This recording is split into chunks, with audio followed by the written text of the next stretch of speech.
Hey, this is Robin coming back at you for Secure Mindset. If you're watching in again, Secure Mindset, the environment where we live chat and have proper discussion for protection professionals, rescue, protection, rescue, and lifestyle. Today's small topic in this small live stream, we are going to talk about staying positive in times of crisis. And I got a call, like I mentioned from the last live stream. I got a call from somebody who's close to me and wanted to talk about how we can stay positive as the call came through. So I got inspired and let's talk about that.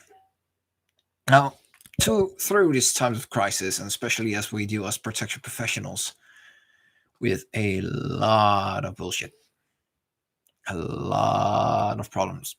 We are problem solvers or protection professionals, so we have to deal with that closely.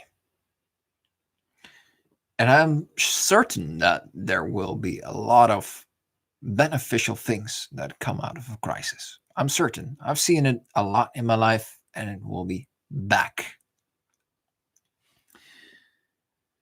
So why is that? Why do we get a positive thing from this thing called crisis? Because it makes people think. And I hope that my mic is good right now. As times of crisis makes people think,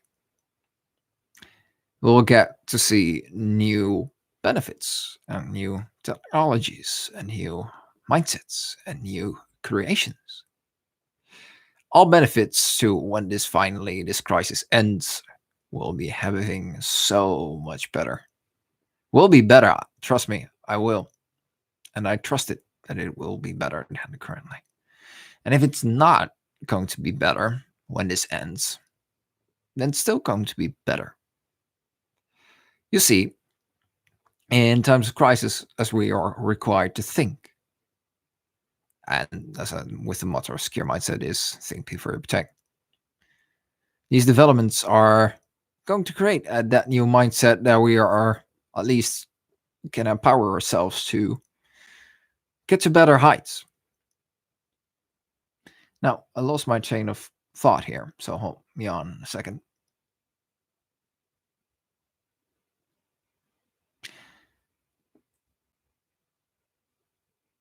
I do think that, as we mentioned, like my close relative said, basically,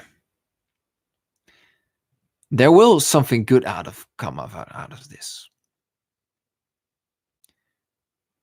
And no matter what the circumstances, it always does. There's always sunshine behind the clouds. There is always light behind the tunnel. And I fully believe in that. Now, here are some things that could help you right now if you're dealing with these circumstances. Firstly, foremost, for me, what helps is meditation. And I know that for some of you protectors out there, this might be a bit off the charts. But I really believe that proper meditation could ease somebody's mind. And we see this in the Dutch police force, actually. If we look at the Dutch police force, a lot of police officers are being trained at breathing techniques and meditation.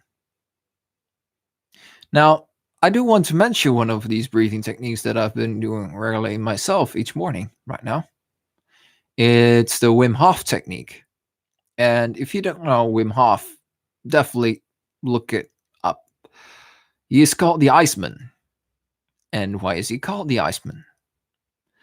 Because the Iceman does breathing techniques while he takes a cold bath, like cold showers, and he sits in a bath with ice. And he's able to reduce inflammatory reaction in his body. So he is able to sit in an ice bath for an unusual long time. So what does the connection then is between being dealing this in a crisis? Because in a crisis, there's always a pre-start, a start of the crisis, a middle of the crisis, and the end of the crisis. And then we have got to deal with the after effects of this crisis. Now, I mentioned if you are an experienced protection professional, you can definitely mention or get a idea of a situation that happened to you as a protection professional. I'm absolutely certain that that happened somewhere. Now, take up that point of crisis. Maybe it was like you're in your job site and you got to a point where you just like were in a fight or something like that. So there was a pre-start to that crisis because you could have missed pre-threat indicators. Then it was the start of the crisis, so the confrontation got started.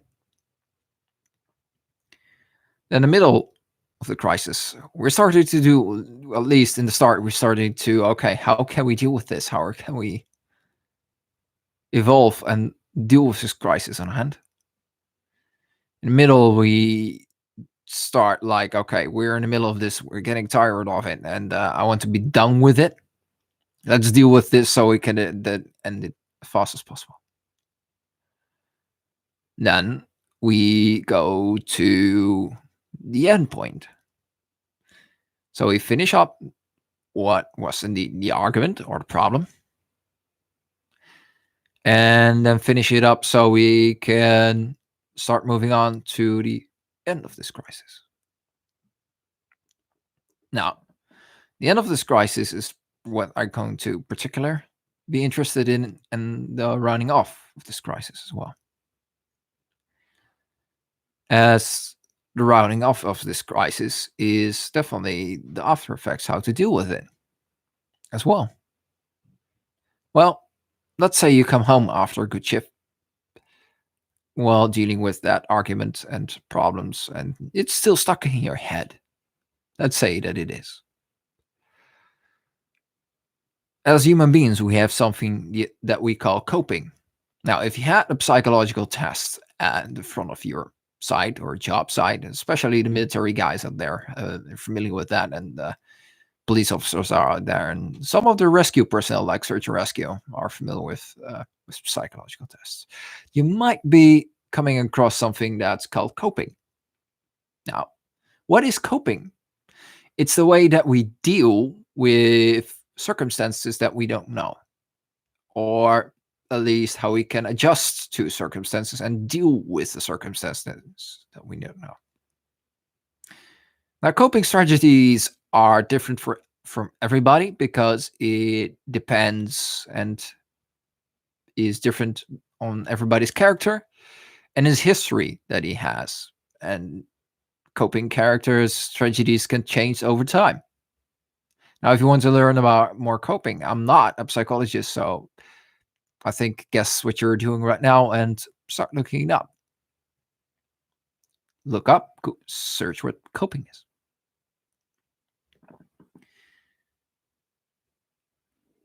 So coping helps, for me, at least meditation is a coping strategy to ease the mind and stay positive because it gives me a way to come back to this moment. Also, coping strategy for me, at least, is to be stable, and at least it's an everyday struggle. Philosophy. What we do here. We think before we protect. Before we enter a situation, we analyze the situation, and before, after, and how to finish this when I'm done. Not while within the crisis. We try to stay positive by being in this moment or embracing the environment that we're in. And that particularly is hard because that it's called, that's where philosophy, at least Stoicism, is such a philosophy that it's able to give you in the moment and, yeah, ground you a bit. Even though I get messed up and make mistakes all over the time, as anybody does. So I'm going to take a thinker here. And if you are inclined to comment and like, please do so, because this is still a live stream. And I think by the time that you're not watching this, then this live stream is going to be off. But then leave a comment and leave a like so we can continue this discussion. Even with some other people that while this live stream is not being on. So that's good. And I also want to thank you for watching. Now, coming back to the coping ways and mindset of thinking. So we discussed 2 coping strategies: meditation and philosophy. Belief structure to staying positive in any environment is really important. If we don't have a proper belief structure, then, like I said, with ethics as well, in the last live stream I did today, if you don't have a good set of ethics and morals, and don't have a good set of like belief structure, everything's going to come down like a house really fast. It's like a card house. If you pull one card house out of the cards, out this collection of cards, then it's going to collapse, frankly. So we need to have a proper belief structure in place. Now, how are you going to build up that belief structure to stay positive? Now, there are many great teachers on this part, and I'm not specialized in any of this stuff. I'm just a security officer who likes to talk about like how mindset works.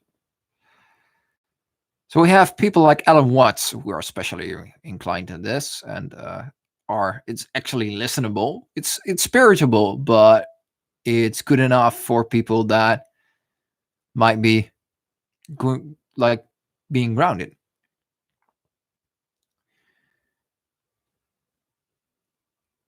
Then we have another way to deal with this. So we've got belief structure, we've got coping, and we've got meditation.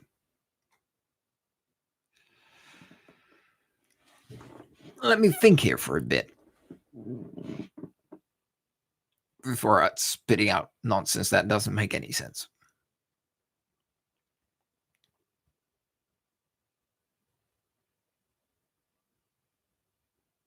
Because I'm doing this on the go. I don't have a script.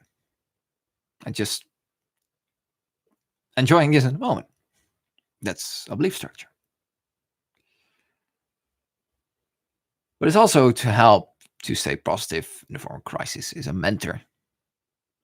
When I look at it, it's like if I look around me, there are a lot of people in my surroundings here on YouTube as well. They can help people around you are capable of you helping staying positive in times of crisis, because it gives you a way to talk with somebody. Now, I do think that, especially in this time what we're in right now, it's harder to actually see somebody and do proper talk. Because if I look at my support structure, there we go. That's the thing that we're just looking at. That's what we're talking about right now. So proper support structure is like friends, family, and the home front, as you can basically say. Now, if I look at my small military schooling that I had prior to being a security officer, I never fully deployed or was actually in the military. But I got some training while I was at school. Also, I have a lot of military friends and support structure in there. And these guys, the defense guys, let me adjust my mic here for a second.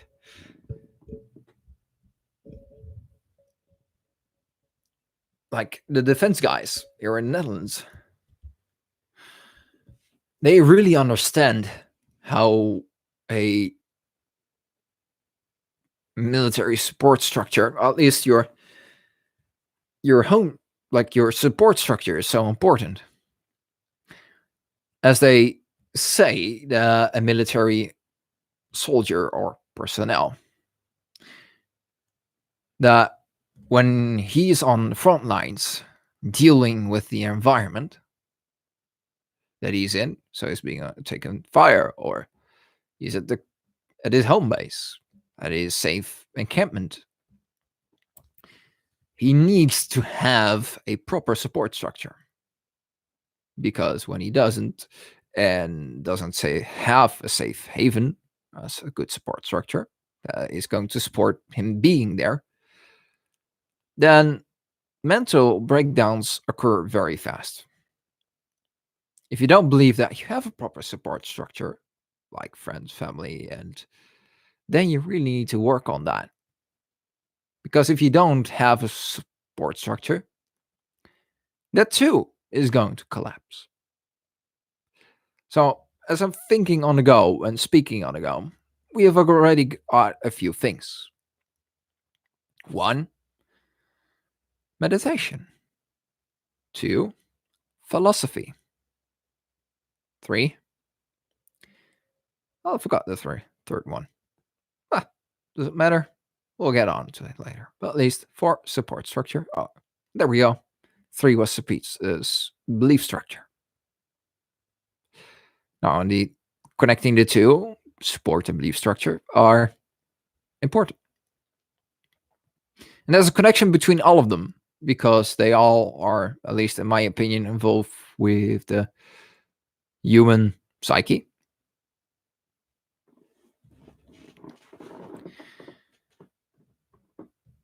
And I think that we are building slowly, well, thinking on this, on our feet. We're building a small triangle. So we've got four pillars already. Now let's start thinking if we can build up a fifth. So if you've got any ideas, let me know.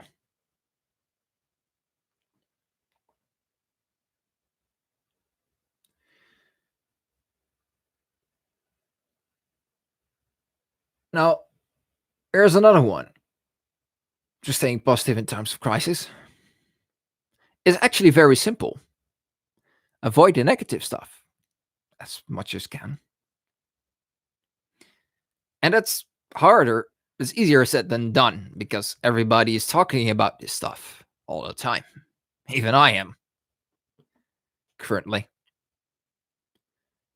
Because it's important? Yeah, without a doubt. It's very important that you stay up to date with the current situation. But if you're constantly being bombarded by negative environments and negative problems and negative media and friends, and you're starting to feel that the circumstances are really bad. And something that is being believed by a lot of spiritual leaders all across the world, and especially my mentors as well, is what you think neth, they become neth. So what you think, you become.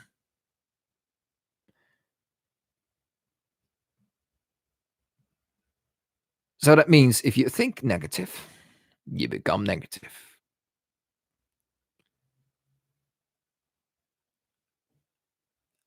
And if you keep thinking negative, then negative circumstances and negative problems will still arise. Like I told with discussion with my mentor, and basically he said like, do you want to live in a world that is basically no abundance? That's something to think about. If you are not living in a world with the idea that there's no abundance, then that's going to be a problem.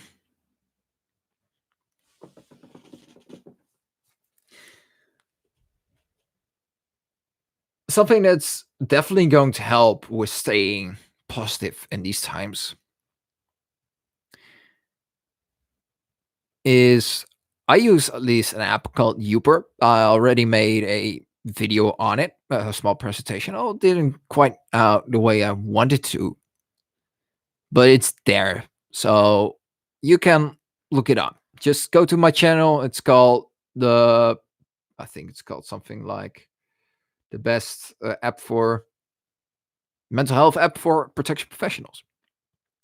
And it's Uper. It's really great. Something that is also really important, and that's something I'm working on, and I'm not criticizing, I'm telling that I'm learning it myself, is having proper routines. There are a lot of great books on that, and that's something that I'm developing, and I'm not critiquing anybody currently because this is something that I have not made perfect. Far from it. I'm learning it. But I do think that if you say something that you need to implement it, and it helps if you're teaching stuff or at least spreading the knowledge in conversation,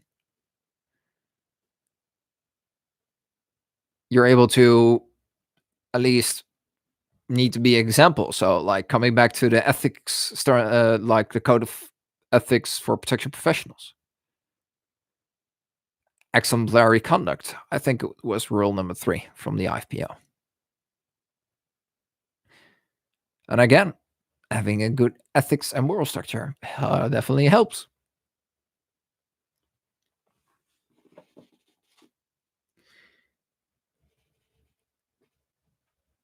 Staying positive in any circumstances. Now, I think I'm going to run it off right now because I've been talking for quite a while. Mostly uninterrupted, but a few thinking times here and there.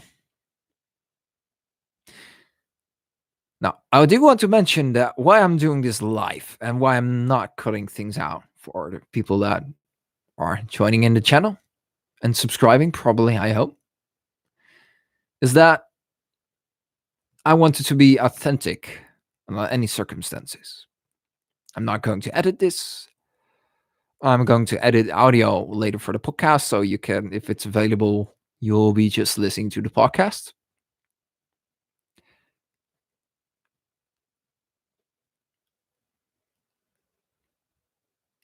Because that means it's authentic. You can just see me as I am. You can see me what I do, and you can interact with me. And I really like that because I want to start up the conversation for protection professionals. So if you really do want to join in on this conversation and get aboard these live streams, then make sure you like and subscribe because we are building community here. At least I'm trying to build a community here. So we can raise the standards of the security industry and the private protection industry. And also, of course, auto protection professionals like rescue and their environment. So I do want to thank you very much. And again, for the people that are subscribed now, I'm really thankful that you are subscribed. Thank you so very much. Every single one of you means a lot to me and humbles me. And this is an humbling experience and the way that it's currently doing. So thank you very much, every single one of you. And the way that I can even impact you, like even it's one, if I believe that like one of the podcasters said, if everything's connected, if I just am able to influence one person, that will be amazing. And I've done my job, and I've done my work, and I've done my ways. Because that person is going to connect with somebody else and spread that information, hopefully. Spread that knowledge so we can make this world a better and safer place by influencing a lot of protection professionals out there. So this is Robin for Secure Mindset. Thank you for listening in or watching or whatever platform you are. I'm on YouTube, I'm on Minds, I'm on BitChute, I'm on Instagram. And I'm definitely looking forward to be in contact with you as far as I can. So thank you very much for listening in, and I hope I see you next time. This is Robin for Secure Mindset. Think before you protect, for protection, rescue, and lifestyle. I'll see you next time. Cheers.